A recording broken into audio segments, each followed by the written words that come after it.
Aujourd'hui, un autre thème s'offre à nous. Jésus, le seul médiateur. Amen. On peut y aller. Gloire à Dieu, merci pour cette opportunité. Je veux rendre grâce à Dieu pour tous les auditeurs qui nous écoutent, qui sont fidèles à cette émission et qui sont touchés, encouragés, fortifiés, qui ont soif de Jésus-Christ. Ce matin, nous allons partager la parole de Dieu ensemble. Je veux bénir Dieu pour la vie du pasteur Charles. D'accord. Voilà, que le Seigneur soutient vraiment dans cette œuvre, que Dieu a suscité pour ces émissions aussi. Que Dieu te bénisse, pasteur. Amen. Voilà, je bénis le Seigneur pour tous ceux qui travaillent dans cette radio aussi, qui sont dévoués corps et âme pour que l'évangile évolue Amen. dans ce pays, que la grâce de Dieu repose sur cette radio.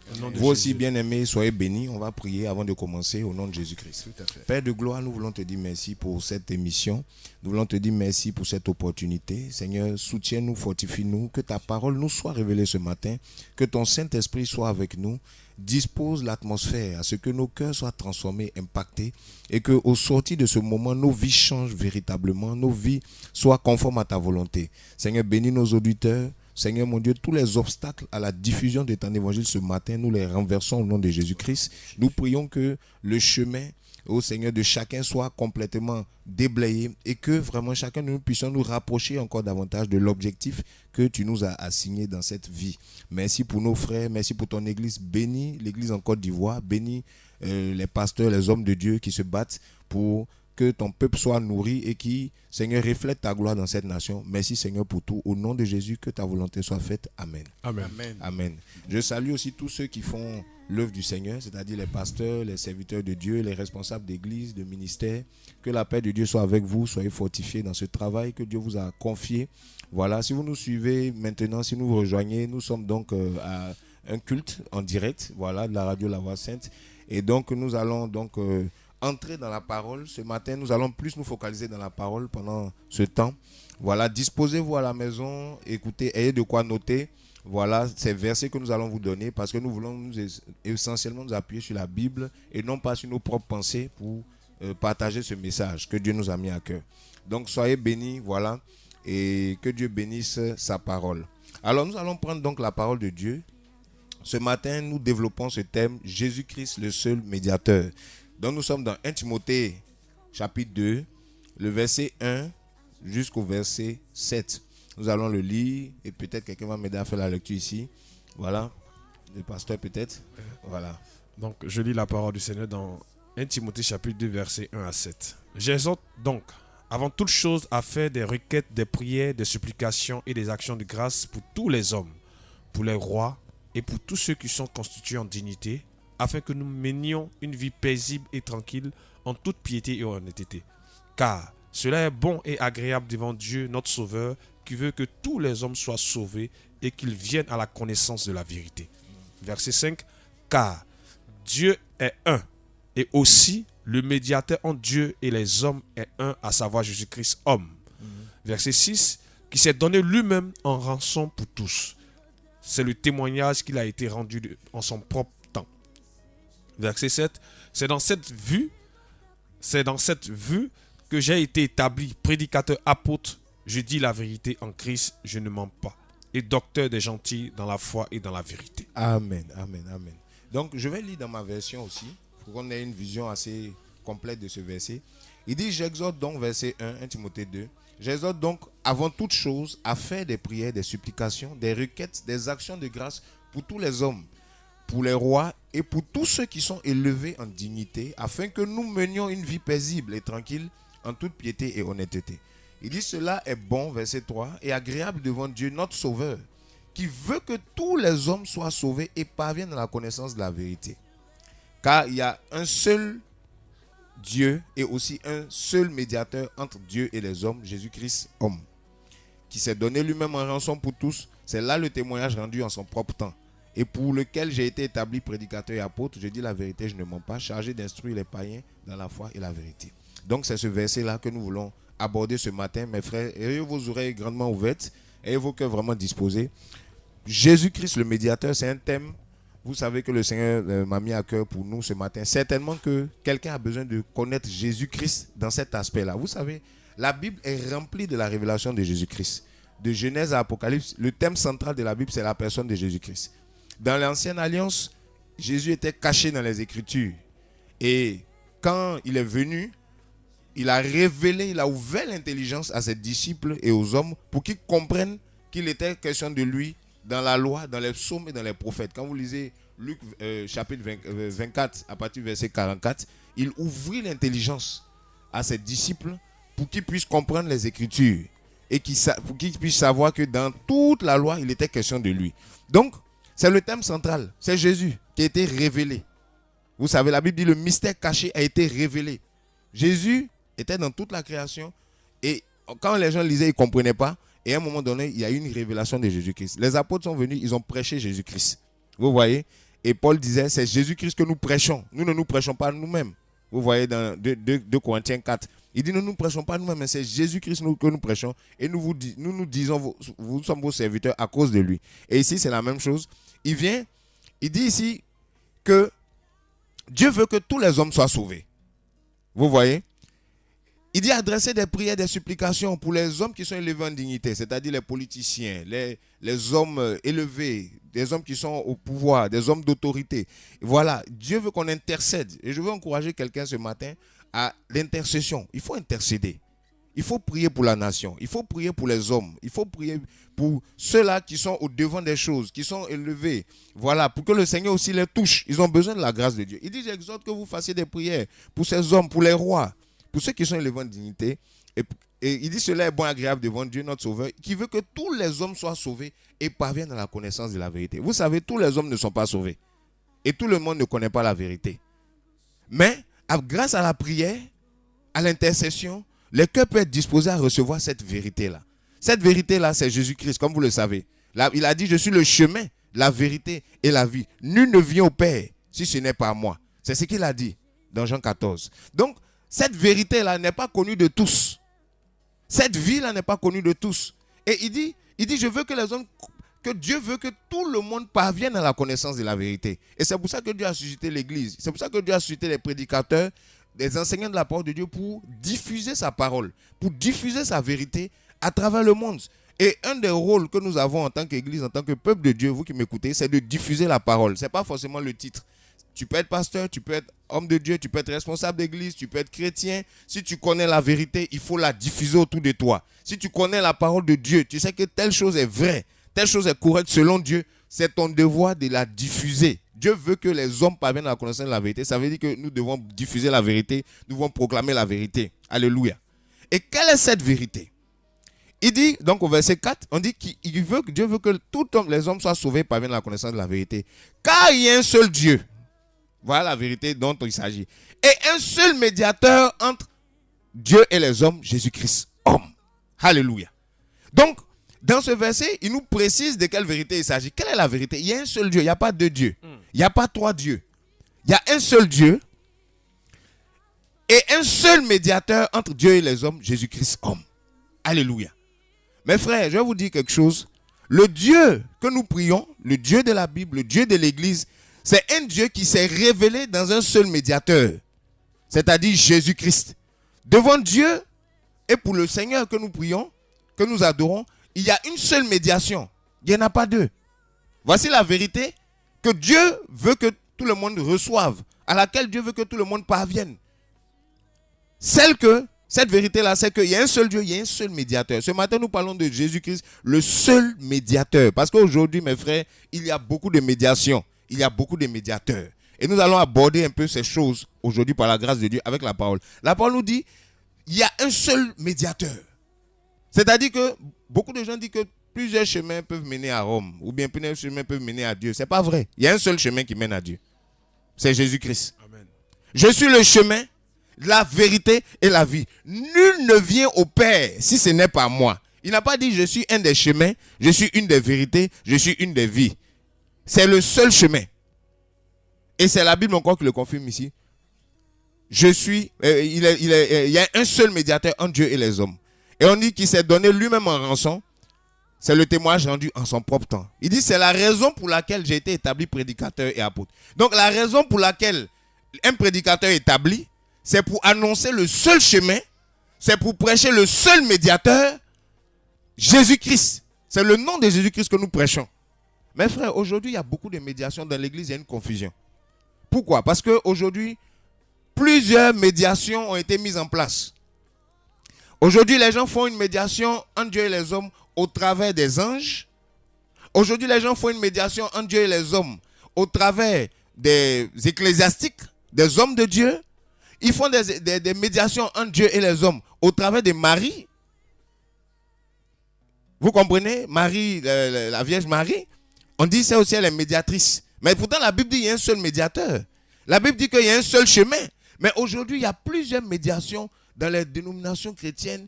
Tout ça, il y a beaucoup de gens qui se mettent à la place de Jésus-Christ comme des médiateurs. Il y a des pasteurs, il y a des hommes de Dieu qui deviennent eux-mêmes médiateurs. Ils se mettent entre Dieu et les hommes.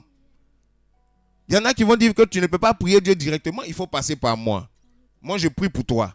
Mais si toi, tu pries, Dieu ne t'entend pas. C'est faux. C'est complètement faux. Je veux dire à quelqu'un, si tu as accepté Jésus-Christ dans ta vie, au travers de Jésus-Christ, tu peux avoir accès à Dieu. Parce qu'il est le médiateur. C'est pour ça qu'il a dit, en mon nom, vous ferez des prières, vos prières seront exaucées. Quand vous demanderez des choses en mon nom, ce n'est pas au nom d'un pasteur, ce n'est pas au nom de Marie, ce n'est pas au nom d'un ange, ce n'est pas au nom de quelqu'un d'autre, c'est au nom de Jésus-Christ. Jésus a enseigné, voici comment il faut prier. Vous prierez en mon nom. Vous voyez? Donc, voici le problème qui est posé, mes frères. Jésus-Christ, le seul médiateur. Il faut que nous remettions Jésus-Christ à sa place. Ce matin, ce n'est pas un message compliqué. Ce matin, c'est un message pour ramener les hommes à la parole de Dieu. Pour ramener les chrétiens à la parole de Dieu. Pour ramener les hommes de Dieu, les pasteurs, à la parole de Dieu. Ceux qui se sont érigés comme des médiateurs, ce n'est pas leur place. Dieu peut utiliser un homme pour te bénir. Dieu peut utiliser un canal pour t'enseigner. Mais cet homme ne peut pas devenir le vicaire de Christ. Aujourd'hui, vous m'excusez, bon, on va dire quelques vérités. Aujourd'hui, il y a le vicaire de Christ dans certaines religions. Le pape est le vicaire de Christ. Le vicaire, ça veut dire le remplaçant de Jésus-Christ. Parce que Jésus-Christ n'est plus là. Mais Jésus-Christ a dit dans Matthieu 28, versets 20 à 21, il dit, je suis avec vous tous les jours jusqu'à la fin du monde. Parce qu'il est ressuscité. Amen. Par son Saint-Esprit, il est présent. Bon, comment on peut remplacer quelqu'un qui est présent? Comment on peut remplacer quelqu'un qui est vivant? Jésus n'a pas de remplaçant. Parce qu'il est présent. Il continue d'agir au milieu de son peuple. Il continue de toucher des âmes. Il continue de faire naître des gens de nouveau. Il continue de répandre sa grâce. Il est vivant, il est présent pour ceux réellement qui ont reçu le véritable évangile, qui ont accepté le Saint-Esprit. Ils vivent Jésus au quotidien. Donc on ne peut pas remplacer Jésus dans son église par un homme. Parce que lui-même, il a dit, je suis avec vous tous les jours jusqu'à la fin du monde. Dans Matthieu 28, il a fait une promesse. Je suis avec vous. Donc Jésus n'a pas de vicaire. C'est un faux enseignement. C'est une dérive qui fait que les gens commencent à idolâtrer des hommes. Voici le problème aujourd'hui. On a remplacé Jésus, le vrai médiateur, par des images, par des statues. Joseph aussi est médiateur, il a sa statue. L'ange Michel aussi est médiateur.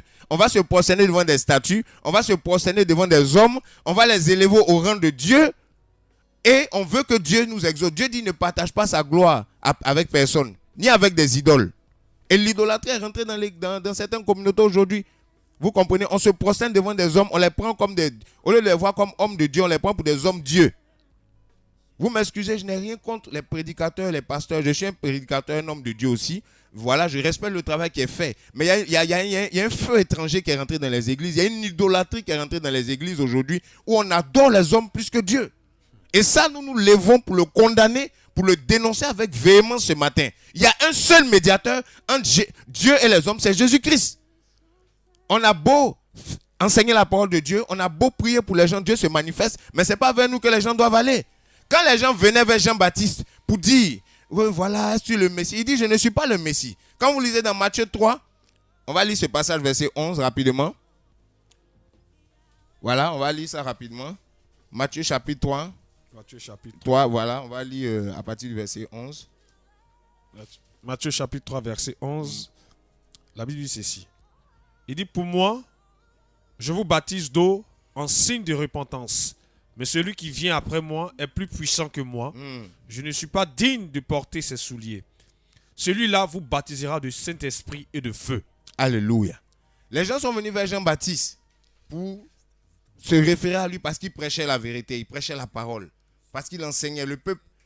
Vous voyez? Et il va leur dire,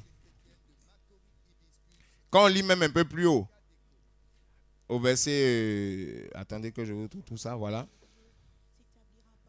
Voilà.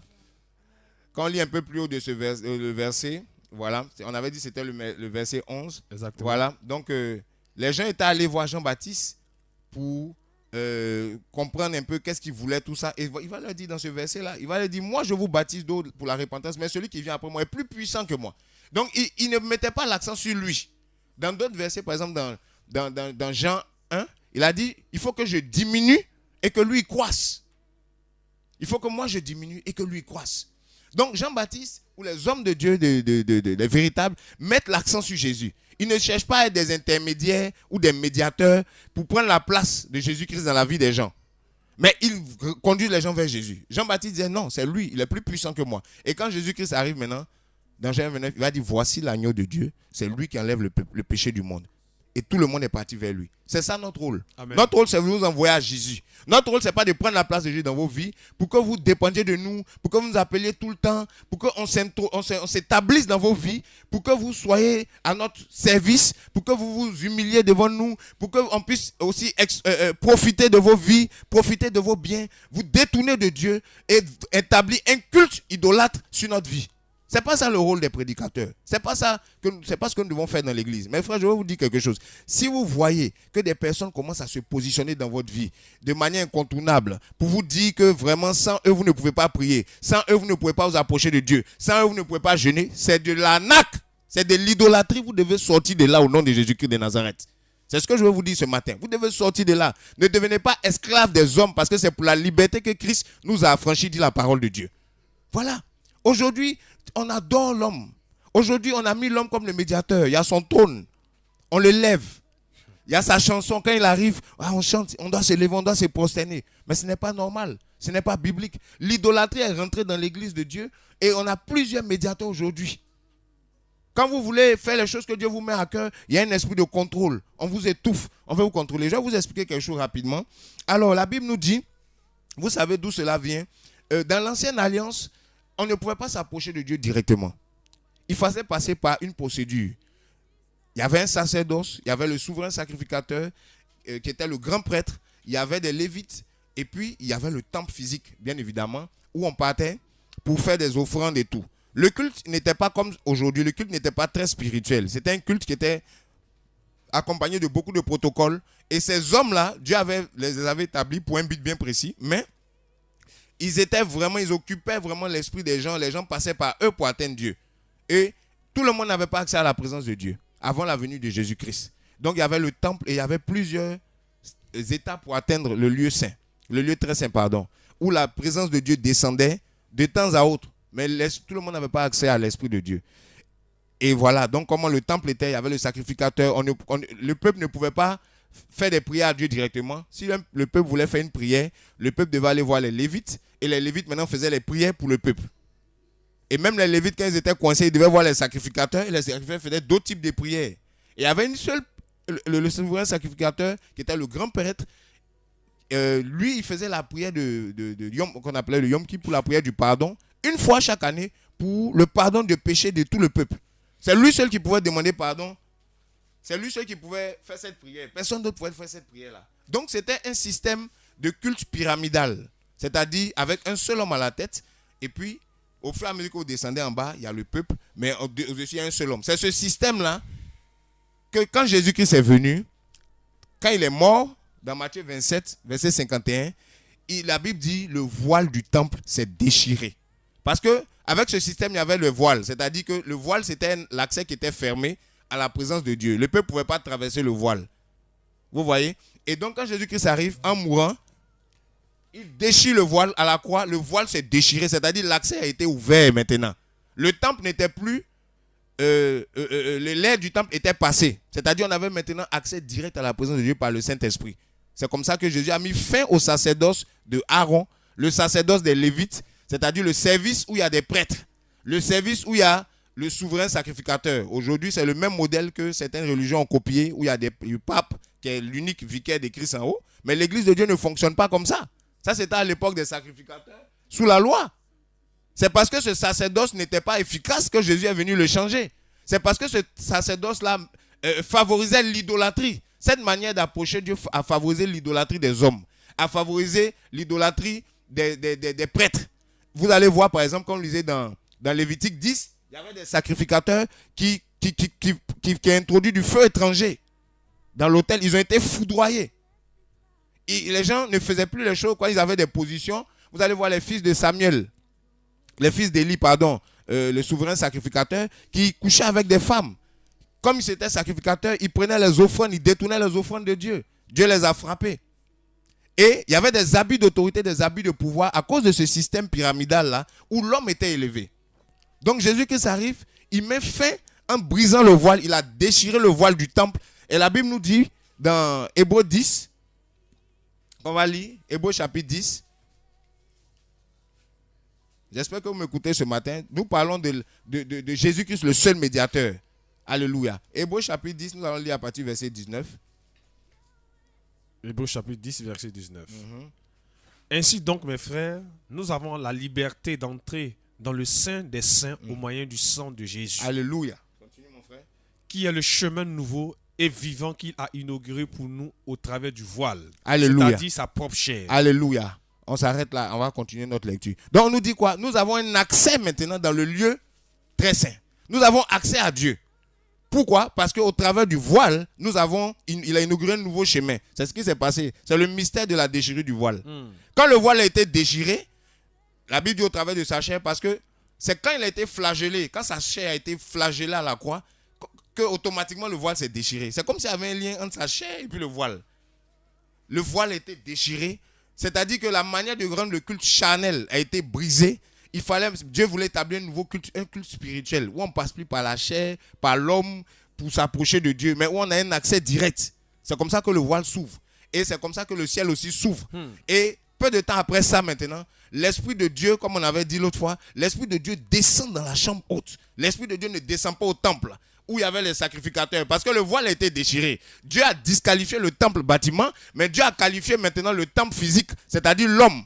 Et Dieu fait descendre maintenant sa présence, son esprit, dans une chambre haute. L'esprit rentre dans des hommes et ils ont des révélations de Dieu. La Bible, ils ont commencé à prêcher les merveilles de Dieu, sans la médiation d'un sacrificateur, sans la médiation d'un lévite. Ils ne sont pas allés pour faire une offrande aux sacrificateurs. Ils ne sont pas allés faire une offrande aux lévites. Ils ne sont pas allés faire vraiment des actions de grâce, tout ça. Ils étaient en train de prier Dieu directement. Dieu les a visités. Et c'est dans cette ère-là que nous sommes. Amen. Nous sommes dans l'ère où c'est du direct. Nous sommes dans l'ère où même dans ta chambre, toi qui m'écoutes ce matin, ou même dans ton salon, l'Esprit de Dieu peut t'impacter là où tu es. L'onction de Dieu peut te toucher là où tu es. Si tu as un problème, si tu as une maladie, quand tu pries, Dieu entend. Quand tu pries, Dieu entend. Quand tu intercèdes pour tes enfants, Dieu entend. Parce que nous avons un accès. Cet accès-là, on n'a pas dit les pasteurs ont un accès. On n'a pas dit les prédicateurs ont un accès. On n'a pas dit telle religion a un accès. On dit vous avez un accès. Tu fais partie de ce vous-là. Ça s'adresse aux chrétiens. Ça s'adresse aux femmes. Ça s'adresse aux hommes. Peu importe ta race, ton ethnie, ton attitude, ta position sociale. Tu as accès. Si tu es chrétien, Dieu peut te visiter là où tu es. Ça peut être dans la rue. Ça peut être dans la douche. Ça peut être au salon. Ça peut être partout. Ça peut être dans une communauté. Ça peut être en dehors d'une communauté. Mais la Bible dit nous avons accès. Je vais te dire, au travers de Jésus-Christ, le médiateur,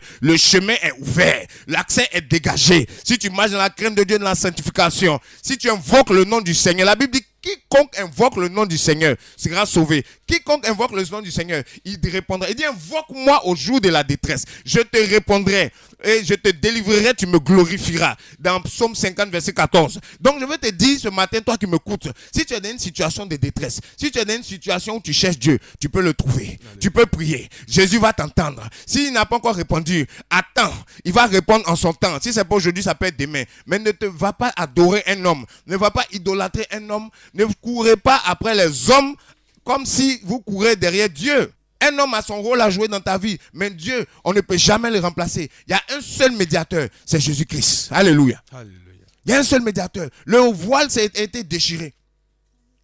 Et la Bible dit que nous avons accès dans sa présence. C'est de ça que nous parlons ce matin. Mes frères, que l'idolâtrie cesse dans nos églises. Que l'idolâtrie s'arrête. Arrêtons de croire que nous avons plusieurs médiateurs. Ce sont de faux enseignements, mes frères. Il y a un seul médiateur. La Bible dit quoi dans notre verset de base? Pourquoi Jésus-Christ est le seul médiateur? Voilà. Au verset 5, on dit car il y a un seul Dieu et aussi un seul médiateur entre Dieu et les hommes. Nous sommes dans 1 Timothée 2, verset 5, notre passage de base.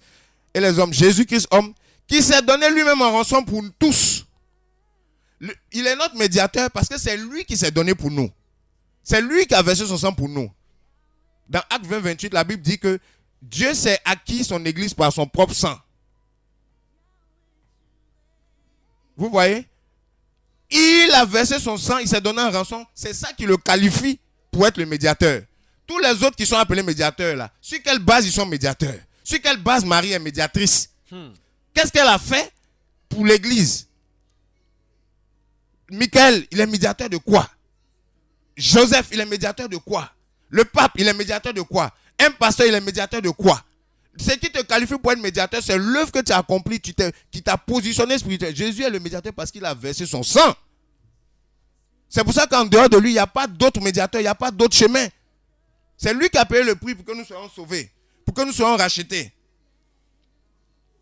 La Bible dit que Dieu a tant aimé le monde qu'il a donné son Fils unique, le médiateur, afin que celui qui croit dans lui ne périsse point, mais ait la vie éternelle. C'est au travers de lui seul. C'est ça la médiation de Jésus. Alléluia. Amen. Je veux dire à quelqu'un ce matin, arrête de courir après les hommes. Cours après Jésus. Cherche Jésus. Arrête de courir après des religions. Beaucoup ont mis des religions. Ils ont l'impression que sans la religion, ils ne peuvent pas s'approcher. Je dis, c'est d'abord personnel. C'est d'abord entre Dieu et toi. Et c'est ici le message que nous avons à cœur de partager avec vous ce matin, mes frères. Sortons de l'idolâtrie religieuse. Sortons de l'idolâtrie chrétienne. Sortons vraiment de ces choses qui viennent mettre un voile devant nous. Le voile était déchiré. Aujourd'hui, on veut remettre le sacerdoce de Aaron. La Bible dit dans Hébreux 7, 12 que le sacerdoce étant changé, il y a aussi nécessairement un changement de loi. Le sacerdoce a changé. Aujourd'hui, nous sommes un royaume de sacrificateurs. Hébreux 7, 12. Hébreux chapitre 7, verset 12.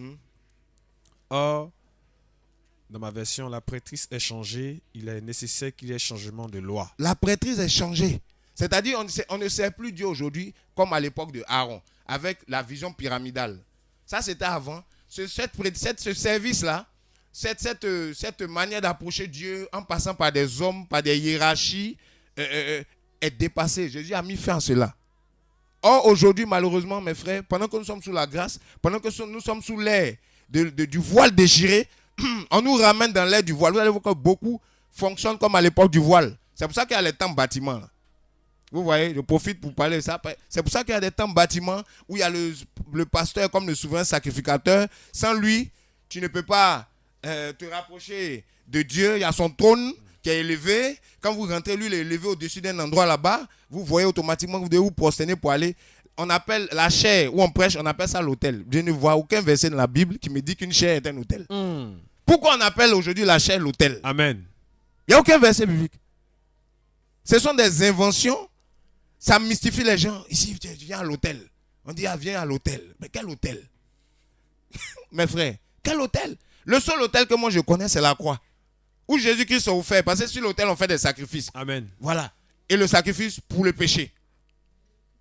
Voilà. Donc, on va dire c'est l'hôtel. On va mettre le système de la loi en place, alors qu'on est sous la grâce.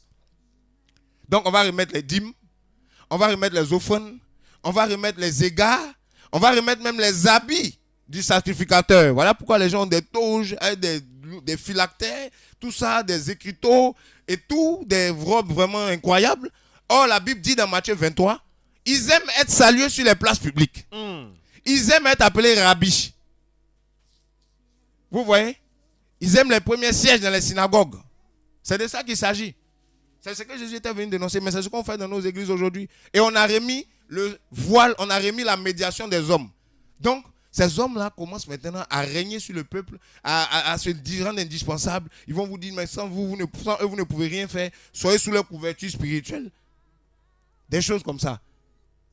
Et à cause de ça, les gens sont dépouillés, les gens sont maltraités. Il y a des abus d'autorité, comme autant des sacrificateurs, des lévites qui ont été foudroyés. Et mes frères, beaucoup de ces personnes qui abusent du peuple de Dieu, qui veulent remplacer Christ dans le cœur des gens, c'est contre Dieu. C'est à Dieu qu'ils auront affaire. Dieu veut s'élever contre eux parce que Dieu ne donne pas sa gloire à l'homme. Vous voyez? Donc c'est ce sacerdoce-là qui a été changé. Ce n'était pas efficace parce qu'il y a eu des limites dedans. C'est pour ça que Jésus a déchiré le voile du temple, il a brisé le sacerdoce d'Aaron et il a établi un nouveau sacerdoce. Le sacerdoce à la manière de Melchisédek. C'est-à-dire là où il y a le pain et il y a le vin. Alléluia. Alléluia. C'est-à-dire là où il y a la croix. Quand tu vis la croix de Jésus-Christ, Dieu t'introduit dans le sacerdoce de Melchisédek. C'est-à-dire que tu marches avec le pain et le vin. C'est-à-dire que tu marches dans la révélation de la croix. C'est-à-dire au-delà du voile. Parce que la croix, c'est la déchirure du voile. Quand tu marches au-delà du voile, tes yeux sont ouverts. Tu vois Dieu, tu entends Dieu. Dieu se révèle à toi. Le lieu saint, ce n'est plus dans un temple bâtiment. Le lieu saint, c'est dans ton esprit. Le lieu saint, ce n'est pas un pasteur que tu vas aller voir. Là où partout où tu es, la Bible dit que Dieu est esprit. Il faut que ceux qui l'adorent en esprit et en vérité. Alléluia. Il faut que ces hommes l'adorent en esprit et en vérité. Donc c'est un culte spirituel où Dieu se révèle à toi. C'est un culte spirituel où Dieu se révèle à toi. Et donc, la Bible nous dit dans 1 Pierre 2,9, donc nous allons lire 1 Pierre 2,9, c'est un de nos derniers versets. Ce matin, soyez réveillés par la parole de Dieu. Soyez encouragés. 1 Pierre 2,9, vas-y mon frère. 1 Pierre chapitre 2, verset 9. Mais vous êtes la race élue. Alléluia. Vous êtes la prêtrise royale, la nation sainte, le peuple acquis, afin que vous annonciez les vertus de celui qui vous a appelé des ténèbres à sa merveilleuse lumière. Alléluia. On dit vous êtes une prêtrise royale. Une prêtrise, c'est-à-dire un sacerdoce. Enfin, je veux parler aussi, dans ce thème-là, du sacerdoce universel des chrétiens. Sacerdoce signifie service ou prêtrise. C'est-à-dire nous sommes tous appelés au service. Nous sommes tous appelés à intercéder. Le sacrificateur ou le prêtre, c'était celui qui se tenait devant Dieu par rapport au peuple. Aujourd'hui, toute l'église entière est dans un sacerdoce. Ce n'est plus une partie simplement des hommes qui sont du peuple de Dieu, c'est-à-dire les pasteurs et tout, mais c'est-à-dire c'est toute l'église. Si tu es chrétien, tu as reçu le Saint-Esprit, tu es une prêtrise royale, tu es un sacerdoce, c'est-à-dire que tu as accès à la présence de Dieu en Jésus-Christ. Que personne ne te trompe. La seule chose qui peut empêcher un chrétien d'avoir accès à la présence de Dieu, c'est le péché. La Bible dit que dans Ésaïe 59, verset 1 à 2, que la main de Dieu n'est pas trop courte pour agir, son oreille n'est pas trop dure pour entendre, mais ce sont vos péchés, vos iniquités qui mettent une séparation entre vous et Dieu. Le péché peut mettre une séparation entre toi et Dieu. Si tu es dans le péché, répands-toi. Si tu es dans le péché, si tu te répands, Dieu te pardonne tes fautes, ton péché est effacé et ta communion avec Dieu est restaurée. Mais je veux dire, c'est la seule chose qui peut t'empêcher véritablement d'avoir accès dans le lieu saint. Mais si tu marches dans la crainte de Dieu, tu as accès dans le lieu saint. Ne laisse personne te mentir, te séduire pour te dire non, sans moi, il faut me faire une offrande, tu as un problème, on va te faire une offrande, une action prophétique ici, viens te prosterner là, je vais faire ceci sur toi, je vais te laver. C'est de l'abus.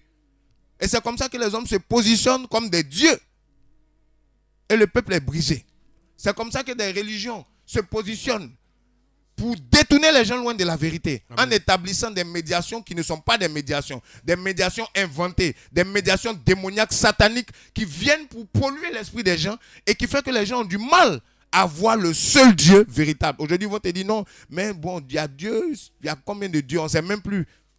Ils ne savent plus qu'il y a un seul Dieu. Ils vont te dire il y a plusieurs sauveurs, il y a la rédemptrice, il y a un seul rédempteur. Il y a un seul médiateur, on te dit il y a la comédiatrice. Vous voyez? Et ce n'est pas normal, ce n'est pas ce que la parole de Dieu nous dit, c'est anti-biblique. Ce n'est pas l'évangile de Dieu, ce sont des fables, c'est des choses qui viennent pour détruire la foi des gens. On va commencer à prier des morts, on va commencer à prier des ancêtres, on va commencer à prier des hommes au lieu de prier Jésus-Christ qui lui est vivant. Vous voyez un peu? Donc, au travers de ce message ce matin, mes frères, revenons à la médiation de Jésus-Christ, qui est le seul et véritable médiateur. Ce matin, peut-être tu es choqué d'entendre ces choses, mais je vais te dire quelque chose. La Bible dit, dans Jean 8, 32, vous connaîtrez la vérité vous affranchira. Amen. La vérité peut te choquer. La vérité peut te bousculer un peu. Mais si tu regardes bien, que si tu lis la parole de Dieu, tu seras convaincu que c'est la vérité, parce que c'est ce qui est écrit. L'évangile n'a pas été inventé par un homme. L'évangile est venu de Dieu par Jésus-Christ. C'est ce que les apôtres nous enseignent. C'est ce que la Bible nous enseigne, que nous prêchons. Ce n'est pas nos idéologies que nous prêchons. Moi, ce n'est pas moi qui ai décidé ce verset-là. Voilà, c'est ce que la Bible nous présente. La Bible nous parle de la médiation qui est uniquement faite par Jésus-Christ. C'est-à-dire, dans la médiation, on voit la prière. Dans la médiation, on voit vraiment l'adoration. Dans la médiation, on voit l'intercession. Dans la médiation, on voit toutes ces choses-là. Comment s'approcher de Dieu. C'est par Jésus-Christ. Ce n'est pas par un homme. Ce n'est pas par une religion, ce n'est pas par une femme, ce n'est pas par un ange. Vous voyez? Donc ce matin, vraiment, si vous étiez dans une posture où vous étiez en train vous aviez placé un homme à la place de Dieu dans vos vies, je vais vous inviter à la repentance. Je vais vous inviter à changer cela. Ça ne vient pas de Dieu. Si un homme est positionné dans ta vie au point où tu ne peux rien faire sans lui, tu le consultes plus que tu ne consultes Dieu. C'est de l'idolâtrie. Tu ne passes plus de temps à parler à cette personne. Dès que tu as un problème, au lieu de prier, tu vas parler à cette personne-là. Tu vas demander conseil à cette personne-là. Mais tu n'as pas une relation avec Dieu. Ça veut dire que cette personne a remplacé Dieu dans ta vie. C'est-à-dire c'est une idole. Vous comprenez? Voilà. Et donc, il faut revenir à Dieu. Souvent, on tombe dans le péché de l'idolâtrie. On peut avoir une vie plus ou moins rangée. Une vie plus ou moins correcte socialement. Une vie plus ou moins correcte avec les gens. On essaie d'être réglo. Mais dans notre culte à Dieu, il y a de l'idolâtrie. Dans notre culte à Dieu, il y a vraiment de l'impureté parce qu'on a remplacé Dieu par un homme, par un objet, par une statue, par une religion, par un système où Dieu n'est pas. C'est ça le problème. Donc, mes frères, je n'ai rien contre vous, mais je veux vraiment vous encourager à revenir à la parole de Dieu. Vous remettez Jésus-Christ à sa place dans son église. Homme de Dieu, pasteur, prédicateur, arrêtez de prendre la place de Dieu dans l'esprit des gens. Arrêtez de vous faire adorer, de mettre vos photos par-ci, vos calendriers par-là, de bombarder les gens avec de la communication d'images pour occuper leur esprit. Les gens maintenant font des songes sur les hommes qui viennent leur remettre des choses, qui viennent, je t'ai vu, ils commencent à les adorer. C'est pas normal. Vous voyez, et on continue comme ça, on rentre dans le mysticisme, dans la manipulation psychique et spirituelle qui retient le peuple de Dieu en captivité. Frère, il y a un seul médiateur. Voilà la vérité. Entre Dieu et les hommes, c'est Jésus-Christ homme. Si tu étais embrigadé d'un système idolâtre, un système où vraiment il y avait quelqu'un qui régnait sur ta vie, aujourd'hui, sache une chose, Dieu veut te libérer, Dieu veut te restaurer par rapport à ce message-là. Dieu veut te libérer par rapport à ce message-là. Dieu veut restaurer ta vie. Dieu veut transformer ta vie par rapport à ce message-là. Jésus-Christ est le seul médiateur entre Dieu et les hommes. C'est ce message-là, c'est cette vérité que Paul a dit. J'ai été établi prédicateur pour dire aux hommes, il y a un seul Dieu et un seul médiateur. Parce qu'à l'époque, il y avait plein de dieux. Il y avait plein d'idoles. Les gens adoraient des idoles et les gens avaient du mal à croire en Dieu. Des hommes s'étaient placés à la place de Dieu. Il y avait des religions qui présentaient autre chose que Jésus-Christ. Et il était obligé de se lever pour dire, écoutez, il y a un seul Dieu, il y a un seul médiateur. Je vais dire en Côte d'Ivoire, il y a un seul Dieu, il y a un seul médiateur. Je vais dire à Abidjan, il y a un seul Dieu, il y a un seul médiateur. Son nom, c'est pas Marie. Son nom, c'est pas un ange. Son nom, c'est pas Michael. Son nom, c'est pas le pape. Son nom, c'est pas tel ou tel apôtre, tel pasteur, tel bishop que tu connais qui te dépouille. Ce n'est pas ça. Son nom, c'est Jésus-Christ de Nazareth. Il a versé son sang pour toi. Amen. Il a versé son sang pour son église. Il a versé son sang pour racheter des hommes. Voici pourquoi il est qualifié. Il est digne d'être le médiateur. Parce que c'est lui qui a porté notre fardeau à la croix. C'est lui qui a ouvert le ciel. C'est lui qui envoie le Saint-Esprit. Jean a dit, moi je ne suis pas puissant. Je ne suis pas digne de délier ses sandales. Je vais te dire quelque chose. Je ne suis qu'un messager ce matin. Je ne suis pas digne de délier ses sandales. Mais je connais un. Il baptise du Saint-Esprit. Je connais un. Il libère du péché. Il libère de la corruption. Il libère de la puissance des ténèbres. Son nom c'est Jésus. Si tu le rencontres, il va restaurer ta vie. Ça sera gratuit. Il n'a pas besoin de prendre une offrande avec toi. Il n'a pas besoin de prendre ton argent. Il n'a pas besoin de te faire des choses compliquées. Il dit simplement que si tu crois en sa parole, si tu crois en son œuvre, tu seras restauré, tu seras libéré. Et ça peut se passer ce matin pendant que je suis en train de te parler. Ça peut se passer ce matin. Le joug qui était sur ta vie peut être brisé ce matin par le médiateur, le seul, l'unique, celui qui est au-dessus. Il a le nom élevé au-dessus des bishops. Il a le nom élevé au-dessus des féticheurs. Il a le nom élevé au-dessus des présidents. Il s'appelle Jésus. Comme lui, il n'y en a pas deux. Il est seul dans sa catégorie. Il est le roi des rois, le seigneur des seigneurs. Oh mon frère, si tu le rencontres, il transforme ta vie. Si tu le rencontres, il change ton existence, ton âme, ton esprit, ton corps. Il fait de toi une nouvelle créature. Il baptise de Saint-Esprit. C'est lui que Jean a annoncé. Il dit, moi je vous baptise d'eau pour vous emmener à la repentance. Mais à celui qui est plus grand que moi, quand lui va arriver, il va vous baptiser du Saint-Esprit et de feu. Il est le médiateur. Il ouvre le ciel et il fait descendre la présence de Dieu sur des hommes pour les transformer, pour les changer, pour les délivrer de la puissance du diable, la puissance des ténèbres. Aucun homme de Dieu ne peut faire cela. Aucun pasteur ne peut faire cela. Aucune religion, aucun pape ne peut faire cela. Il est le seul. Aucun féticheur. Ils peuvent te promettre des voitures. Ils peuvent te promettre un travail. Ils peuvent te promettre une femme. Ils peuvent te promettre un enfant. Ils peuvent te promettre une belle situation sociale. Mais ils ne peuvent pas enlever le péché qui est dans ta vie. Il y a un seul qui enlève le péché. L'agneau de Dieu qui enlève le péché du monde. L'agneau de Dieu qui restaure, qui libère. Ma soeur, si des hommes t'ont trompé, sache une chose, lui ne te trompera pas. Mon frère, si des hommes t'ont grugé, sache une chose, lui ne te décevra pas. Il n'est pas un homme pour mentir, ni le fils d'un homme pour se repentir. Ce qu'il a dit, ce qu'il a proclamé dans sa parole, sa main l'accomplit. Ce matin, c'est lui que je veux vous présenter. Je ne suis pas là pour prêcher mon ministère. Je suis là pour prêcher l'agneau de Dieu, le véritable, l'unique, celui qui est sorti 3 jours après du tombeau, celui qui a versé son sang pour racheter son église, pour te mettre à part. Pendant que tu étais condamné, rejeté, il t'a accueilli, il t'a accepté, il t'a ouvert ses bras. Comme lui, tu ne rencontreras point ailleurs. Lui ne déçoit jamais. Tu peux te reposer sur lui. Un homme peut te tromper, moi je peux te décevoir, mais Jésus-Christ ne te décevra jamais. Voilà pourquoi je te fais sa publicité ce matin. J'élève son nom ce matin dans cette émission. Au nom de Jésus-Christ de Nazareth, reçois cette parole dans ton cœur et expérimente Jésus-Christ, le médiateur, le seul médiateur. Que ta vie soit restaurée et que là où l'homme avait pris la place de Jésus, là où une idole avait pris la place de Jésus dans ton cœur, que cette idole soit renversée, que cette idole soit chassée au nom de Jésus et que Jésus-Christ reprenne sa place dans le cœur des chrétiens en Côte d'Ivoire. C'est ma prière, c'est le message de ce matin. Que le Seigneur vous bénisse au nom de Jésus-Christ.